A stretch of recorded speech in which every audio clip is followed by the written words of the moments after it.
చెప్పండి అమ్మా, ఏం జరిగింది ఆ రోజు? సెట్ రండి, మీరు చెప్పాలి ఏం జరిగింది. మేము 8 సంవత్సరాల నుంచి ఉన్నాం అయ్యా. కట్టెకు పిడికకు అన్నిటికి కూడా ఇచ్చినాం. మేము ఉన్నది 750 మంది ఉన్నాం ఆడ. నికరం ఇండ్లు కూరగొట్టిర్రు, ఏమి చెప్పకుండా వచ్చిర్రు, కూరగొట్టిర్రు. ముత్యాలమ్మ కాడి కురికిన నేను. మా ముసలయ్య ఈ కలంగులు నడసలేడు. నా సమానం ఉంది అయ్యా. 2 గంటలు 3 గంటలు గౌడీరి మాకు ఆగురు మీరు, మేము సమానం వేసుకుంటానని నేను పెద్ద మనిషిని పోయి దండం పెట్టి ఆగలే. ఏ బజారుకు 500 మంది పోలీసులు దిగారు. దిగి మా ఇండ్లన్నీ ధ్వంసం చేసారు. చేసి ఇప్పుడు మా పిల్లగాడు ఉన్నాడు, 2 ఆడపిల్లలు. గంత ఇల్లు ఉంది ఆడ, 50 గజాలే అది శ్రీనివాస నగర్ లా. 2 గదులు చిన్న వేసుకుని నా కొడుకు పిల్లలు చదివించుకుంటా కారుకు పోతాడు. మీకు దగ్గ మహారాజు కాడ 15 ఏళ్ళు ఇస్తే పిల్లలు చదువుకుంటాడు. నేను ముసలిని పట్టుకొని ఈడ ఉన్నా. ఇప్పుడు కట్టె కొట్టి పిడికే కొట్టిన కాంచి కూడా ఉన్నా. అవి 2 గదులు రేకులు వేసుకొని ఉన్నా. ఇంటి ముందట వరండా, లోపట గది. అవి గోల కొట్టిర్రు. ఇప్పుడు నీకు ఆడ ఇల్లు ఉంది, ఎట్టొత్తది నీకని మాట్లాడుతాండు. అది నా కోడలు కొడుకు కష్టపడి కట్టుకుర్రు. నాకు 3 ఆడపిల్లలు. నేను వచ్చేవాడు పోయేవాడు, మేము ఉన్నంతసేపు వస్తారుగా అయ్యా ఆడపిల్లలు. పండుగ పబ్బం ఎట్లా ఉండాలి అన్న 50 గజాలల్లా. నాది 100 గజం గోల కొట్టి నీకు ఇల్లు ఉంది, నీకు ఏడదమ్మా ఇంకా అంటుర్రు. మరి ఏడు పోవాలి మేము? ఇప్పుడు కోడలు ఊకుంటుందా? దాన్ని కట్నం పెట్టి కట్టుకుంది. అమ్మగారింటి కాడ 3-4 లక్షలు తెచ్చుకొని కట్టుకుంది. నన్ను ఉండనిత్తదా? నీకు ఇల్లుందని రాసిండు.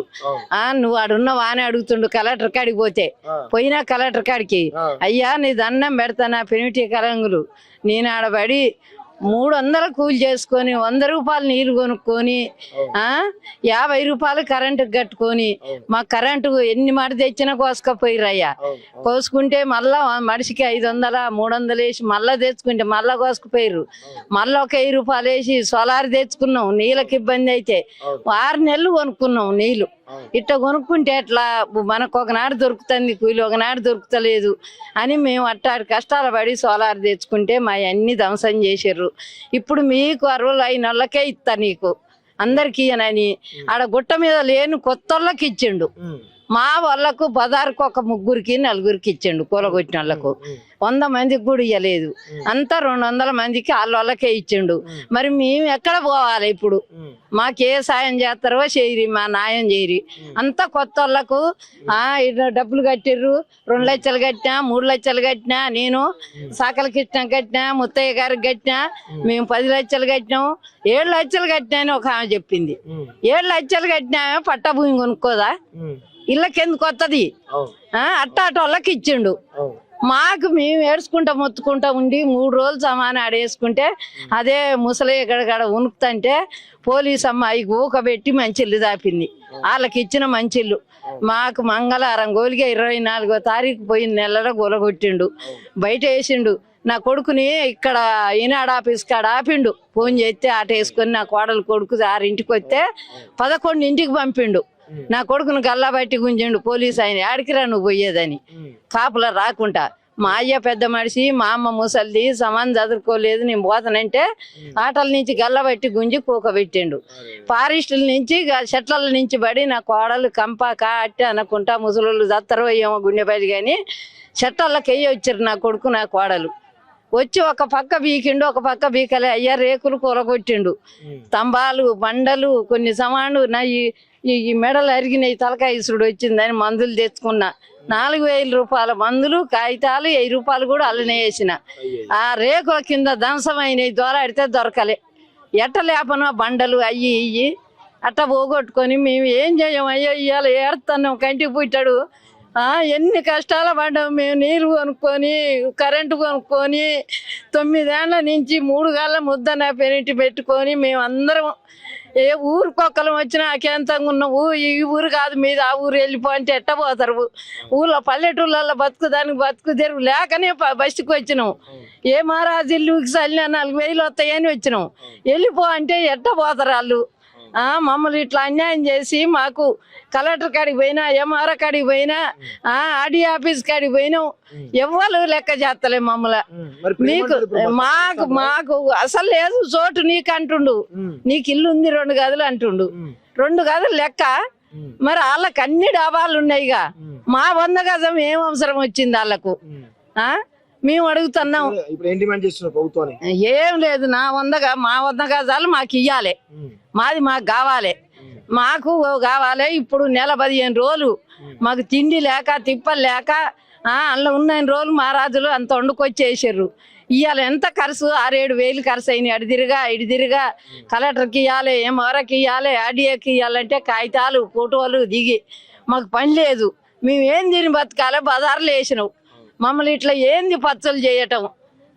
నీ పట్టా భూమి కాదుగా, మమ్మల్ని ఎందుకు పచ్చలు చేసినావు? అమ్మా మీరు చెప్పండి. ఏం చెప్పమండి, అందరి ఉన్నాయి ఇక్కడ ఉన్నోళ్ళు, అందరి ఉన్నాయి, అందరి ఉన్నాయి. ఇక్కడ ఎంత మంది వచ్చిరో అంత మంది ఉన్నాయి. అందరూ వచ్చిన వాళ్ళు అందరూ కులగొట్టుకున్నోళ్ళే. ఏం చెప్పము, ఆయనకు ఎంత మంది చెప్పినా కూడా ఇంత జాలి రావట్లే, కనికరం రావట్లే మా మీద. ఎవరు ఇయ్యాల మా వాళ్ళు లేరు అందులో, అసలు మా వాళ్ళు లేరు అందులో. ఉన్నోళ్ళు తక్కువ మంది ఉన్నారు, మా వాళ్ళు ఒక 100 మందో 50 మందో ఉన్నారు, మిగతా బయట వాళ్ళే. మరి ఇల్లు కూలగొట్టేటప్పుడు ఫోటోలు తీసిరు, వీడియో తీసిరు, పంచినామా రాసిర్రు. మరి ఆ లెక్క ప్రకారం అన్నా ఇయ్యాలి కదా, మరి అట్లా కూడా ఇయ్యట్లేరు. ఎన్ని రోజులని తిరగాల మేము? ఎన్ని రోజులైనా పని లేదు, పిల్లల స్కూల్ లేవు, ఏవి లేవు. అన్ని కూలగొట్టుకొని రోడ్డు మీద పడేసిర్రు మమ్మల్ని ప్రభుత్వం. మరి ఇంకా ఏం చేయాలి? మేము ప్రభుత్వానికి ఏం చేయాలో చెప్పండి ఇక మీరే. ఎంతమంది ఎన్నిసార్లు చెప్తానే ఉన్నా, ఇప్పుడు 2 నెలల నుంచి ఇస్తూనే ఉన్నాం, పెడతానే ఉన్నాం, ఇస్తూనే ఉన్నాం, వస్తూనే ఉన్నాం. ఇప్పుడు ఆ జిరాక్స్ లకు ఆటికో 4,000 5,000 దాకా అయినాయి. అది తీసుకుంటారు, ఆడబాడు దింగుతారు, చెత్త కుప్పల బాడు దింగినట్టు. అవన్నీ పొరపాటు అండి. వాళ్ళన్ని డబ్బులు కలెక్షన్ చేసినా మాకు వర్షానికే ఇచ్చారు. కరెంటు లేదంటే కరెంటు తెచ్చి పెట్టారు, నీళ్ళు లేదంటే నీళ్ళు తెచ్చి పెట్టారు. కానీ వాళ్ళైతే తినలేదు సొమ్ము. వాళ్ళు తీసుకున్న మాట మాత్రం అబద్ధం అండి. అది అట్లా ఇచ్చిన అట్లా చెప్పిన ఆమె ఎవరో వాళ్ళని తీసుకుపోయి వెయ్యాలి. చెప్పిన ఆమె ఎవరో, నేను ఇన్ని డబ్బులు కట్టిన ఆమె అని అన్నామె ఎవరో, ఆమెను తీసుకుపోయి వెయ్యాలి జైల్లో. నువ్వు ఉండవని మంచిగా ఉండు, నీకు ఇల్లు ఇస్తానా మంచిగా నీడ పట్టిన ఉండమ్మని వాళ్ళకి ఇల్లు చోటు చూపించినందుకు వాళ్ళది పాపమైంది వాళ్ళకి. వాళ్ళని తీసుకుపోయి జైల్లో వేసారు కదా. ఈమెకు డబ్బులు అంత ఎక్కువ వాళ్ళకి ఇచ్చిందో ఏం మరి. అసలు ఎవరైతే డబ్బులు ఇయ్యలేదు, నెల నెల కరెంటు బిల్లు, నీళ్ళ బిల్లు, సోలార్ బిల్లు అవన్నీ కట్టుకుంటా ఉన్నామండి. మేము కావాలంటే ఆ బిల్లులు కూడా చూపిస్తాం. మేము వాళ్ళకైతే డబ్బులు అయితే ఇయ్యలేదు, మేము ఇయ్యలేదు. ఒక మనిషి ట్రాక్టర్ పెట్టి ట్యాంకులతో తెచ్చి పోసారు, ఇంటింటికి డ్రమ్ములు పెట్టి పోసిపోయేటోడు ఆయన. ఆయనకు నెలకు 200, ఒక మనిషి 200, ఒక మనిషి 200 అట్లా కలెక్షన్ చేసి ఆయనకు డబ్బులు ఇచ్చేటోళ్ళం. మేము పళ్ళకి వెళ్ళినా కూడా మా డ్రమ్లలో పోసి నింపి పెట్టి పోయేటోడు ఆయన. కానీ మేమైతే వాళ్ళకైతే నాయకులకు డబ్బులు అయితే ఇయ్యలేదండి. మరి ఇచ్చిన ఆమె ఎవరో, చెప్పిన ఆమె ఎవరో, ఆమెను తీసుకుపోయి కోర్టులో హాజరుపరిచి ఆమెను అడగండి. కానీ వాళ్ళకైతే డబ్బులు ఇయ్యలేదు, వాళ్ళని కూడా బయటికి రావాలి. వాళ్ళు వస్తేనే ఇలా ఉన్నది ఎవరో లేనిది ఎవరో వాళ్ళు తెలుస్తుంది. ఉన్నది ఎవరో లేనిది ఎవరో, మేము ఎవరికాడ తీసుకున్నారో, ఎవరిని తీసుకొచ్చి పెట్టిరో వాళ్ళు వస్తే మాత్రం ఇది తెలుస్తుంది. ప్రభుత్వాన్ని వాళ్ళని విడిపియాలి, వాళ్ళని తీసుకురావాలా. ఇక్కడ ఉన్న అర్హులు ఎవరో వాళ్ళకి తెలుస్తుంది, వాళ్ళకి బట్టి అందరికి ఇయ్యాలి ఇల్లులు, అంతే.